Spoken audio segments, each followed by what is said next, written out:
अल्हम्दुलिल्लाह आज हम ताइफ़ की ज़ियारत जो है वो कर रहे हैं और ताइफ़ में ज़ियारत में से जो सबसे पहले ज़ियारत अल्हम्दुलिल्लाह हमें करने का मौका मिला है, शर्फ़ हासिल हुआ है, वो है हज़रत अब्दुल्ला इब्न अब्बास रज़ियल्लाहु ताला अन्हु।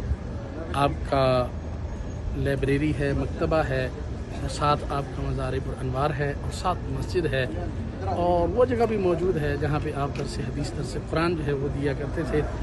और हज़रत अब्दुल्ला इब्न अब्बास वो सहाबी हैं जो सबसे पहले मुफस्सिर कुरान हैं। अल्लाह तबारक तआला ने आपको बहुत ज़्यादा जो है वो इल्म अता फरमाया था। तो आइए आपको जो है ये सारी चीज़ों की ज़ियारत करवाते हैं। सबसे पहले जो है वो आपको मकतबा, आपकी जो लाइब्रेरी है इसकी ज़ियारत करवाते हैं और साथ ही मुत्तसिल जो है वो आपका मज़ारिबुल अनवार है। इसके अंदर आपका मज़ारिबुल अनवार है और आगे मस्जिद है, आगे की साइड ज़ियारत